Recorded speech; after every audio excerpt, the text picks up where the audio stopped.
একজন মানুষকে তখনই সর্বশ্রেষ্ঠ কৃতিত্বের অধিকারী বলা হয় যখন সে অন্যের কল্যাণ কর্মের জন্য কিছুটা সময় অতিবাহিত করতে পারে।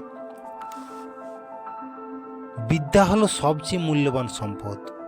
এর আগমনী শুধু নিজের নয়, সমগ্র সমাজের কল্যাণ হয়।